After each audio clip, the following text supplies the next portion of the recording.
కంటినీరలే నింపకమ్మ రావులమ్మవో రావులమ్మవో రావులమ్మ వీరుల కన్నీటి జల్లు ఆకాశ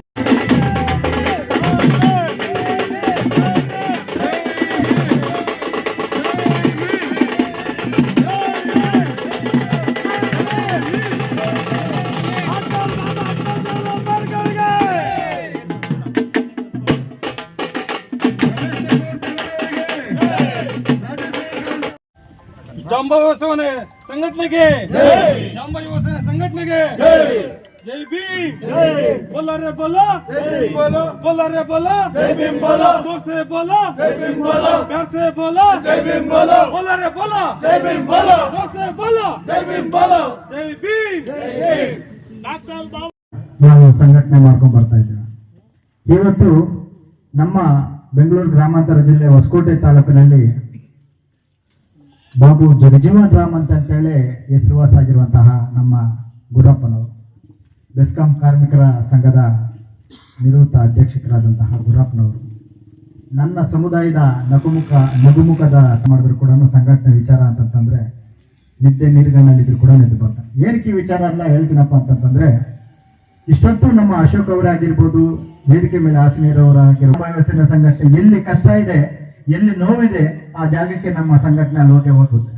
ಕಾನೂನು ಸಿದ್ಧಾಂತ ಏನಿದೆ, ಕಾನೂನು ಚೌಕಟ್ಟಲ್ಲಿ, ಸಂವಿಧಾನದ ಅಡಿಯಲ್ಲಿ ಅವ್ರಿಗೆ ನ್ಯಾಯ ಕೊಡಿಸುವಂತಹ ನಿಟ್ಟಿನಲ್ಲಿ ನಾವು ಹೋರಾಟಗಳು ಮಾಡ್ಕೊಂಡು ಬರ್ತಾ ಇರ್ತೇವೆ. ಭರತ ಭೂಮಿ, ಭರತ ಕಾಂಡೆ, ಭರತ ಜಂಬೂಸ್ ದ್ವೀಪೆ ಅಂತಂತೇಳಿ ಏನು ಆ ಕಾಲದಲ್ಲಿ ಭಾರತ ದೇಶದಲ್ಲಿ ಇತ್ತು, ಆ ಒಂದು ಇತಿಹಾಸದಿಂದ ಇವತ್ತು ತನಕ ನಮ್ಮ ಜಾಂಬವ ವಂಶಿಕರು, ಆದಿ ಜಾಂಬವ ವಂಶಿಕರು, ಒಲಿಮಾದಿಗರು ನಾವೇನಿದ್ದೀರಿ, ನಮ್ಮನ್ನ ಅಸ್ಪೃಶ್ಯತೆಯಲ್ಲಿ ಇಟ್ಕೊಂಡು ಇವತ್ತು ತನಕ ಇಡೀ ಕರ್ನಾಟಕ ರಾಜ್ಯ ಉದ್ದಕ್ಕೂ 3%, 4% ಇರುವಂತಹ ಜನಾಂಗದವರು ರಾಜಕಾರಣಿಗಳಾಗಿ ರಾಜ್ಯನ ಆಳ್ತಾ ಇದ್ದಾರೆ. ಬಿಟ್ರೆ ಇಡೀ ಕರ್ನಾಟಕ ರಾಜ್ಯದಲ್ಲಿ 1.5 ಕೋಟಿ ಜನಸಂಖ್ಯೆ ಇರುವಂತಹ ನನ್ನ ಸಮುದಾಯದವರಿಗೆ ಗೃಹ ಮಂತ್ರಿಗಳನ್ನ ಬಿಟ್ಟು, ರಾಜ್ಯದ ಉಪಮುಖ್ಯಮಂತ್ರಿಗಳನ್ನ ಬಿಟ್ಟು ಮುಖ್ಯಮಂತ್ರಿಗಳಾಗುವ ಸ್ಥಾನವನ್ನು ಕೂಡ ಇದುವರೆಗೂ ನಮಗೆ ಕಲ್ಪಿಸ್ಕೊಟ್ಟಿಲ್ಲ. ಅದೆಲ್ಲ ಇರಲಿ, ಈಗ ನಮಗೆ ಒಳ ಮೀಸಲಾತಿ ಸಿಗಬೇಕಾಗಿದೆ. ಆ ಒಳ ಮೀಸಲಾತಿ ವಿಚಾರವಾಗಿ ನಾವು ಇಡೀ ಕರ್ನಾಟಕ ರಾಜ್ಯ ಉದ್ದಕ್ಕೂ ನಾವು ಸಂಘಟನೆ ಮಾಡಿಕೊಂಡು ಹೋರಾಡ್ತಾ ಇರ್ಬೇಕಾದ್ರೆ, ರಾಜಕೀಯ ಸಮಯಗಳಲ್ಲಿ ಮಾತ್ರ ದಲಿತರನ್ನ ಬಳಸ್ಕೊಳ್ತಾ ಇರುವಂತಹ ರಾಜ್ಯ ಸರ್ಕಾರ, ಅದು ಬಿಜೆಪಿನಾಗಿರ್ಬೋದು, ಕಾಂಗ್ರೆಸ್ ಆಗಿರ್ಬೋದು, JDS ಆಗಿರ್ಬೋದು, ಮಾನ್ಯ ಸಿದ್ದರಾಮಯ್ಯನವ್ರಿಗೆ ಹಾಗೂ DK ಶಿವಕುಮಾರ್ ಸಾಹೇಬರಿಗೆ ಇಡೀ ಕರ್ನಾಟಕ ರಾಜ್ಯ ಉದ್ದಕ್ಕೂ ಹಲವಾರು ಸಂಘಟನೆಗಳು, ಹೋರಾಟದ ಪ್ರತಿಭಟನೆಗಳು, ನನ್ನ ಸಮುದಾಯದ ಮುಖಂಡರುಗಳು, ವಿಚಾರವಾದಿಗಳು, ಬುದ್ಧಿಜೀವಿಗಳು ಹೋರಾಟಗಳು ಮಾಡಿಕೊಂಡು ನಮಗೆ ಒಳ ಮೀಸಲಾತಿ ವಿಚಾರ ಬೇಕು ಅಂದಾಗ ಕಾಲವನ್ನು ತಳ್ಕೊಂಡ್ ಬರ್ತಾ ಇರ್ತಾರೆ. ವರ್ಷಕ್ಕೆ 5 ವರ್ಷಕ್ಕೆ 7-8 ಚುನಾವಣೆಗಳು ಬರ್ತಾ ಇರ್ತೈತೆ. ಗ್ರಾಮ ಶಾಖೆಯಿಂದ ಹಿಡಿದು ಜಿಲ್ಲಾ ಪಂಚಾಯಿತಿ, ತಾಲೂಕ್ ಪಂಚಾಯಿತಿ, MLA, MP ಈ ರೀತಿ ಚುನಾವಣೆಗಳು ಬರ್ತಾ ಇದ್ರೆ ನಮಗೆ ಭರವಸೆಗಳು ಕೊಟ್ಕೊಳ್ತಾನೆ ಬರ್ತಾ ಇದ್ದಾರೆ. ಈಗ 3 ಸಿಗ್ಗಾಂವ್ ಆಗಿರ್ಬೋದು, ಸಂಡೂರ್ ಆಗಿರ್ಬೋದು, ರಾಮನಗರ ಆಗಿರ್ಬೋದು, 3 ಕಾಂಗ್ರೆಸ್ ಪಕ್ಷಗಳ ಚನ್ನಪಟ್ಟಣ ಆಗಿರ್ಬೋದು, ಈ 3 ಕಾಂಗ್ರೆಸ್ ಪಕ್ಷಗಳೇ ಏನು ಗೆದ್ಕೊಂಡಿದ್ದಾರೆ. ಇನ್ನು ಮುಂದೆ ಆದ್ರೂ ನಮಗೆ ಒಳ ಮೀಸಲಾತಿ ಕೊಟ್ಟು ನನ್ನ ಸಮುದಾಯಕ್ಕೆ ನಿಜವಾದ ಸ್ವತಂತ್ರವನ್ನು ಕೊಡಬೇಕು, ಬಾಬಾ ಸಾಹೇಬ್ ಅಂಬೇಡ್ಕರ್ ಅವರ ಸಮಾನತೆ ಸಿಗಬೇಕು ಅಂತಂತಂದ್ರೆ ನಮಗೆ ಒಳ ಮೀಸಲಾತಿ ಸಿಗಲೇಬೇಕು. ಇಲ್ಲದಿದ್ದಲ್ಲಿ ಮುಂಬರುವ ದಿನಗಳಲ್ಲಿ ಉಗ್ರವಾದ ಹೋರಾಟ ನಾವು ಮಾಡೇ ಮಾಡ್ತೇವೆ. ಆ ಹೋರಾಟ ನಾವು ಮಾಡೇ ಮಾಡ್ತೀವಿ. ಇಲ್ಲಿನ ಪರಿಸ್ಥಿತಿ ಯಾವ ರೀತಿಯಾಗಿದೆ ಅಂತಂತಂದ್ರೆ, ನನ್ನ ಸಮುದಾಯದವರ ಪರಿಸ್ಥಿತಿ ಈಗ ಹಲವಾರು ಹೇಳಿದ್ರು ಆಧಾರ್ ಕಾರ್ಡ್ ಇಲ್ಲ, ಪಾನ್ ಕಾರ್ಡ್ ಇಲ್ಲ, ರೇಷನ್ ಕಾರ್ಡ್ ಇಲ್ಲ, ಈ ರೀತಿ ನಮ್ಮ ಬದುಕು ನೋಡಿ ಎಲ್ಲಿಂದ ಮೊದಲಾಗುತ್ತೆ ಅಂತಂತೇಳಿ. ಇಲ್ಲೇ ಇಲ್ಲ, ರೇಷನ್ ಕಾರ್ಡ್ ಇಲ್ಲ ಅಂತಂತಂದ್ರೆ ಯಾವ ರೀತಿ ನಮ್ಮ ಪರಿಸ್ಥಿತಿಗಳು ಹಂಗಿರುತ್ತೆ ಅಂತಂತೇಳಿ. ಈಗ ನಮ್ಮ ಮಂಜು ಅವರು ಯಾವ್ದಪ್ಪ ಸೋಮತ್ನಹಳ್ಳಿ ಮಂಜುನಾಥ್ ಅವ್ರ ಊರಲ್ಲಿ ಅಕ್ರಮ ಸಕ್ರಮದಲ್ಲಿ 94C ಅಡಿಯಲ್ಲಿ ಆಸ್ಪತ್ರೆಗಳಿಗೆ ಜಾಗ ಬೇಕು ಅಂದಾಗ ಮಾನ್ಯ ತಾಲೂಕು ದಂಡಾಧಿಕಾರಿಗಳಿಗೆ ಮನವಿ ಮಾಡಿದ್ದೇನೆ. ಅತಿ ಶೀಘ್ರದಲ್ಲೇ ಮಾಡ್ತೀವಿ ಅಂತಂತೇಳಿ ಭರವಸೆಗಳು ಕೊಟ್ಟಿದ್ದಾರೆ. ನಾವು ಧ್ವನಿ ತೆಗೆದಿಲ್ಲ ಅಂತಂತಂದ್ರೆ ಎಲ್ಲೂ ಕೂಡ ಆಗ್ಲಿ, ನನ್ನ ಸಮುದಾಯದವರು, ನನ್ನ ಸಮುದಾಯದ ಹೋರಾಟಗಾರರು ಧ್ವನಿ ತೆಗೆದಿಲ್ಲ ಅಂತಂದ್ರೆ ಎಲ್ಲೂ ನಮ್ಗೆ ನ್ಯಾಯ ಸಿಗೋದಿಲ್ಲ. ಹೀಗಾಗಿ ವಿದ್ಯಾವಂತರಾಗಿ ನಾವು ಇಡೀ ಕರ್ನಾಟಕ ರಾಜ್ಯ ಉದ್ದಕ್ಕೂ ನಾವು ನಮಗೆ ಸಿಗಬೇಕಾಗಿರುವಂತಹ ಸವಲತ್ತುಗೋಸ್ಕರ ಹೋರಾಟಗಳು ಮಾಡ್ಕೊಂಡು ಬರ್ತಾ ಇದೀವಿ. ನೋಡಿ, ಯಾವುದೇ ಜಾತಿ ಧರ್ಮದವರು ಕೂಡ ಇಷ್ಟು ಮಟ್ಟಿಗೆ ಹೋರಾಟಗಳು ಮಾಡೋದಿಲ್ಲ. ಹಗಲು ರಾತ್ರಿ ಇರುಳು ಉಪವಾಸ ಸತ್ಯಾಗ್ರಹ ಆಗಿರ್ಬೋದು, ಪುಟ್ಕೋಶಿ ಚಳುವಳಿ ಆಗಿರ್ಬೋದು, ಪಾದಯಾತ್ರೆಗಳಾಗಿರ್ಬೋದು, ಹಲವಾರು ತಮಟೆ ಚಳುವಳಿಗಳಾಗಿರ್ಬೋದು, ಹಲವಾರು ಹೋರಾಟಗಳು ನಾವು ಮಾಡ್ತಾ ಇದ್ವಿ. ಏನಕ್ಕೆ? ಇವತ್ತು ದಿನದಲ್ಲಿ ಸಮಾನತೆ, ಒಳ ಮೀಸಲಾತಿ ಸಮಾನತೆ ನಮಗೆ ಸಿಕ್ಕಿಲ್ಲ. ಕೆಲವರು ಅಂತಾರೆ ಏನ್ ಒಳ ಮೀಸಲಾತಿ ಅಂದ್ರೆ ಏನು, 6.5% ಅಂದ್ರೆ ಏನು, 5% ಅಂದ್ರೆ ಏನು? ಪರ್ಸೆಂಟೇಜ್ ಅಂದ್ರೆ ಇಡೀ ಕರ್ನಾಟಕ ರಾಜ್ಯದಲ್ಲಿ ಇಲ್ಲಿ ನನ್ನ ಸಮುದಾಯದವರು ಎಷ್ಟೋ ಜನರು ವಿದ್ಯಾವಂತ ಮಕ್ಕಳಿದ್ದಾರೆ. ಇನ್ನು ಮುಂಬರುವ ಇಂದಿನ ಮಕ್ಕಳೇ ಮುಂದಿನ ಪ್ರಜೆಗಳು. ಇವತ್ತು ದಿನದಲ್ಲಿ ವಿದ್ಯಾವಂತರು ಆಗಿರುವಂತವ್ರು, ನಿರುದ್ಯೋಗಿಗಳಾಗಿ ಇರುವಂತವ್ರು, ನಮಗೆ ಸಿಗಬೇಕಾಗಿರುವಂತಹ ರಾಜಕೀಯವಾಗಿರುವಂತಹ ಸ್ಥಾನಗಳಾಗಿರ್ಬೋದು, ಸರ್ಕಾರಿ ನೌಕರಗಳಲ್ಲೇ ಆಗಿರ್ಬೋದು, ಸಮಾನತೆ ಸಿಕ್ಕಿಲ್ಲ ನಮ್ಗೆ. ಇವತ್ತು ಒಂದು ಸೈಟ್ ತಗೋಬೇಕಂತಂದ್ರೆ 94C ಅರ್ಜಿ ಹಾಕೊಂಡು ಎಷ್ಟು ಹೋರಾಟಗಳು ನಾವು ಮಾಡಬೇಕು. ಒಂದು ಮನೆ ಕಟ್ಕೋಬೇಕು ಅಂತಂತಂದ್ರೆ ನಿಗಮ ಮಂಡಳಿಯಲ್ಲಿ ನಾವು ಅರ್ಜಿಗಳು ಹಾಕೊಂಡು ಎಷ್ಟು ಹೋರಾಟಗಳು ಮಾಡಬೇಕು. ನಾವು 53, 57 ಅರ್ಜಿ ಹಾಕೊಂಡು 1 ಎಕರೆ ಜಮೀನು ಪಡ್ಕೋಬೇಕು ಅಂದ್ರೆ ಭೂ ಒಡೆತ ಯೋಜನೆ ಅಡಿಯಲ್ಲಿ ಜಮೀನು ಪಡ್ಕೋಬೇಕಂದ್ರೆ ಎಷ್ಟು ಹೋರಾಟಗಳು ನಾವು ಮಾಡ್ಕೋಬೇಕು. ಹೀಗಾಗಿ ನಮಗೆ ಹೋರಾಟ ಮಾಡೋದು, ಸಂಘಟನೆ ಮಾಡೋದು ಅವಶ್ಯಕತೆ ಇದೆ, ಅಗತ್ಯ ಇದೆ. ನನ್ನ ಸಮುದಾಯಕ್ಕೆ ನ್ಯಾಯ ಸಿಗೋ ತನಕ ನಾವು ಹೋರಾಟವನ್ನು ನಿಲ್ಲಿಸಲ್ಲ. ನನ್ನ ಸಮುದಾಯದ ಬೆನ್ನೆಲುಬುಗಳು ಏನು ಈ ಕೇಂದ್ರ ಬಿಂದುಗಳು ನನ್ನ ಜೊತೆಯಲ್ಲಿ ಇರೋ ತನಕ, ನನ್ನ ಉಸಿರಿರೋ ತನಕ ನನ್ನ ಸಮುದಾಯಕ್ಕೋಸ್ಕರ ನನ್ನ ಜೀವ ನಾನು ముడిపాగే ఎక్కింది. ఆ ఒగు సమయంలో అమ్మ తీసుకెళ్ళినట్ల నిర్ధారం సత్యాగ్రహం చేసి అగ్ని ప్రవేశం చేసి దాంట్లో గెలిచి వచ్చి నేను పతివ్రత అని చెప్పి యజమాంత ఒప్పుకున్నాడు. అప్పుడు ఆయమ్మని శరణవుతాడు. నీ శరణయ్య భాగం నాకు బేకలేదు, నీ మనసులో అది వచ్చినట్టు నేను అది ఉండేది కాదు అని చెప్పి అరుణదత్తి నక్షత్రమయ్యి ఆకాశంలో పోయి నిలుస్తుంది నా జాత ఆడబిడ్డ. ఆ జాత ఆడబిడ్డ బిడ్డట్లది నీ కడుపులో పుట్టాలని కాపాకడ రెడ్డి ఎందరూ ప్రతి ఒక్క జాతి జనాంగం కూడా అట్లా బిడ్డ పుట్టాలంటుంది. నా మాదిగ సముదాయం బిడ్డ పుట్టాలంటుంది. నా మాదిగోడు అసెంబ్లీలోకి పోకూడదు, నా మాదిగోడు పోలీస్ కాకూడదు, నా మాదిగోడు డాక్టర్ కాకూడదు, నా మాదిగోడు లాయర్ కాకూడదు, నా మాదిగోడు ఇంజనీర్ కాకూడదు, నా మాదిగంతా కారు ఉండకూడదు.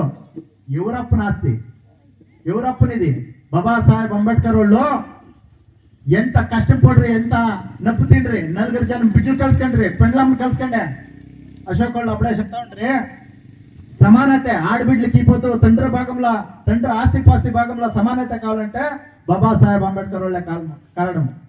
అప్పుడు దినంలో అసెంబ్లీలో వాళ్ళు మినిస్టర్ అయిన టైంలో ఆడబిడ్డలకి మగబిడ్డలకి ఇచ్చినట్ల సమానత రావాలని చెప్పి వాళ్ళు అప్లికేషన్ చేసినప్పుడు దాన్ని వజా చేసిన సర్కారం విరుద్ధంగా నీ అప్లికేషన్, నా అప్లికేషన్ వజా చేసిన మీటికి ఆడబిడ్డకి సమానత ఈకుడు మీటికి నాకు ఈ పదవినే వద్దు అని చెప్పాడు. రాజీనామా చేసి ఎడం చేతుల పారేసేసి వచ్చి ఈ తిరుమల 350-400 ఓట్ల గెలిచేట్ల పంచాయతీ సదస్సుడు రాజీనామా అయిపోయాము. ఇవి మనం ఖాళీ 300-400 ఓట్ల గెలిచాడు. జాతి కోసము, జనాంగం కోసము వాడు ఇచ్చారు, వాళ్ళ అప్పతోడు ఇచ్చారు. అది ఎక్కంప గవర్నమెంట్ ఇల్లా సేర్కంటారు, నాకు రాజీనామా అయ్యండి ఉంటుందప్ప. ప్రతి ఒక్కరు విద్య అనేది నేర్చుకునాల, అక్షరత జ్ఞానం అనేది ఉండాల. ఈ పొద్దు నా వాళ్ళ కోసము ఈ రాజ్యంలో యా మూలకు కావాలన్నాను నేను పోతా. నా జాతి కోసము యాడకు కావాలన్నా నేను పోయి పోరాటం చేస్తాను. నా బలము నా జట్లో ఉండేట్లో వాళ్ళు మీరే, నా బలమంతా మీరే. దుడ్లు ఎంత ఉండొచ్చు, దుడ్లు పని చేసేది ఇప్పుడు తిరుమల. విద్య బుద్ధి పని చేస్తుంది, సంఘటనలో ఉండే ఒగ్గట్టు పని చేస్తుంది. ఇప్పుడు తిరుమల ಯಾವುದೇ ఒక సమస్య ఉన్నా కూడా కర్ణాటక రాజ్యంలో జాంబా యువసేన సంಘಟನೆ ಆ ಒಂದು ಪರಿಹಾರ చేసే ಕಡ್ಕೋతుంది. ಮಾಡಿರೋದು ನಮಗೆ ದನಿ ಎತ್ತಿ ಮಾತಾಡ್ಬೇಕು ಅಂತ ಕೊಟ್ಟಿರೋದು ಸ್ವಾತಂತ್ರ್ಯ. ಅದು ನಾವು ಮನೆಗೆ ಕುತ್ಕೊಂಡಿದ್ರೆ ಎಲ್ಲರಿಗೂ ಭಯ ಪಡ್ತೀರಾ, ಎಲ್ಲರಿಗೂ ಭಯ ಇಡ್ಸ್ತಾ ಇರ್ತಾರೆ. ಮನೆಗೂ ಮುಖ್ಯ ನೀವು ಅಂಬೇಡ್ಕರ್ ನೀವು ಆಗ್ಬೇಕು. ಅಂಬೇಡ್ಕರ್ ನಮ್ಗೆಲ್ಲ ಸ್ವಾತಂತ್ರ್ಯ ತಂದು ಕೊಟ್ಟಿದ್ದಾರೆ. ಎಲ್ಲ ತರ ಹೋಗಿ ವಿಧಾನಸೌಧ ಹಿಂಗೆ ನೋಡಿ ಅಲ್ಲಿ ಎಲ್ಲಿ ತೆಗೀರಿ ಅಂತ ಇಲ್ಲಿ ತೋರಿಸಿದ್ದಾರೆ ವಿಧಾನಸೌಧದಲ್ಲಿ. ನೀವೆಲ್ಲ ವಿಧಾನಸೌಧಕ್ಕೆ ಹೋಗ್ಬೇಕು. ನಿಮ್ಮದು ಏನೇನು ಐತೆ, ಸೊಸೈಟಿ ಕಾರ್ಡ್ ಇರ್ಬೋದು, ಒಂದು ಜಮೀನ್ ಇರ್ಬೋದು, ಒಂದು ಏನೇ ಇರ್ಬೋದು, ಒಂದು ಎಲ್ಲ ತರ ನಾವು ಸೌಲಭ್ಯ ನಮ್ಮ ಕೈಯಲ್ಲಿ ಐತೆ. ಹೆಣ್ಮಕ್ಳು ಒಗ್ಗಟ್ಟಾಗಿ ಎಲ್ಲರೂ ಒಗ್ಗಟ್ಟಾಗಿ ಹೋದ್ರೆ ಅಲ್ಲಿ ನಾವು ಅಂಬೇಡ್ಕರ್ ನಮ್ಮೆಲ್ಲೇ ಇರ್ತಾರೆ ದೇವರು. ನಾವು ಹೋಗಿ ಮುಂದೆ ನಿಂತು ಮಾತಾಡೋದು ನಮ್ಮೆಲ್ಲಿ ಶಕ್ತಿ ಐತೆ. ಎಲ್ಲ ನಾವು ಭಯ ಪಡ್ತಾ ಇದ್ರೆ ಎದುರಿಸ್ತಾನೆ ಇರ್ತಾರೆ. ಅದಕ್ಕೆ ಅಣ್ಣ ಇವತ್ತು ಜಾಂಬವ್ವ ರಮೇಶ್ ಅಣ್ಣ ಬಂದಿದ್ದಾರೆ. ಅವ್ರ ಕಡೆಯಿಂದ 2 ಮಾತು ಮಾತಾಡಕ್ಕೆ ಅವಕಾಶ ಕೊಟ್ಟಿದ್ದಕ್ಕೆ ನಾನು ತುಂಬಾ ಹೃದಯದಿಂದ ನಾನು ಕೇಳ್ಕೊಂತೀನಿ. ತಾಲೂಕಿಗೆ ಸೇರಿರ್ತಕ್ಕಂತಹ ಕಾಚಳ್ಳಿ ಗ್ರಾಮದಲ್ಲಿ ಜಾಂಬವ್ವ ಯುವ ಸೇನೆಯ ನೂತನ ಉದ್ಘಾಟನಾ ಕಾರ್ಯಕ್ರಮಕ್ಕೆ ಆಗಮಿಸಿರ್ತಕ್ಕಂತಹ ಡಾಕ್ಟರ್ ಎಸ್.ಎನ್. ರಮೇಶ್ ಚಕ್ರವರ್ತಿ ಅಣ್ಣನವರೇ, ಈ ಕಾರ್ಯಕ್ರಮಕ್ಕೆ ಆಗಮಿಸಿರ್ತಕ್ಕಂತಹ ಗುರಪ್ಪಣ್ಣನವರೇ, ನಾರಾಯಣ ಸಮಣ್ಣನವರೇ ಹಾಗೂ ಮಾಧ್ಯಮ ಮಿತ್ರರೇ, ಜಾಂಬವ ಯುವ ಸೇನೆಯ ಸಂಘಟನೆ ಮಾಡುವ ಉದ್ದೇಶ, ನೂರಾರು ಸಂಘಟನೆಗಳಿದ್ದಾವೆ, ನೂರಾರು ಜನ ಲೀಡರ್ಗಳಿದ್ದಾರೆ. ಆದರೆ ಸಮಸ್ಯೆ ಬಂದಾಗ ಯಾರ್ಯಾರು ಯಾವ ಮೂಲೆಗೆ ಇರಬೇಕೋ ಆ ಮೂಲೆಗೆ ಇರ್ತಾರೆ. ಬಾಗಲಕೋಟೆ ಜಿಲ್ಲೆ ಕಾಡುಕೊಪ್ಪ ಗ್ರಾಮದಲ್ಲಿ ಒಬ್ಬ ದಲಿತರನ್ನು ಪೀಸ್ ಮಾಡಿ ಒಂದು ಬೋರ್ವೆಲ್ ನಲ್ಲಿ ಹಾಕಿದ್ರು. ಆ ವಿಚಾರ ಫೇಸ್ಬುಕ್ ಅಲ್ಲಿ ನೋಡಿ ಅಣ್ಣನವರು ಅಲ್ಲಿ ಹೋಗ್ತಾರೆ ಕಾಡುಕೊಪ್ಪ ಗ್ರಾಮಕ್ಕೆ. ಆ ಗ್ರಾಮದಲ್ಲಿ ಯಾರೇ ಹೋದ್ರು ಅವ್ರಿಗೆ ದಲಿತರಿಗೆ ನ್ಯಾಯ ಇಲ್ಲ, ಎಲ್ಲ ಮುಚ್ಚಾಕಿದ್ರು ಆ ವಿಚಾರವೆಲ್ಲ.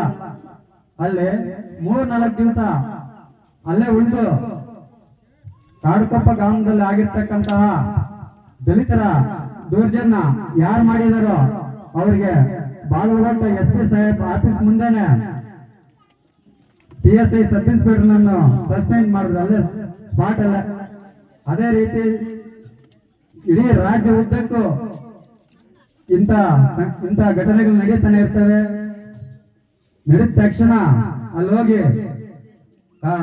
ಅಲ್ಲೋಗಿ ಸಮಸ್ಯೆಗಳನ್ನು ಯಾರಾದ್ರೂ ಕ್ಲಿಯರ್ ಮಾಡ್ತಾ ಇದಾರಪ್ಪ ಅಂದ್ರೆ ಅದು ಜಾಂಬವ ಯುವ ಸೇನೆಯ ಸಂಸ್ಥಾಪಕರಾಗಿರ್ತಕ್ಕಂತಹ ಡಾಕ್ಟರ್ ರಮೇಶ್ ಚಕ್ರವರ್ತಿ ಅಣ್ಣನವರು.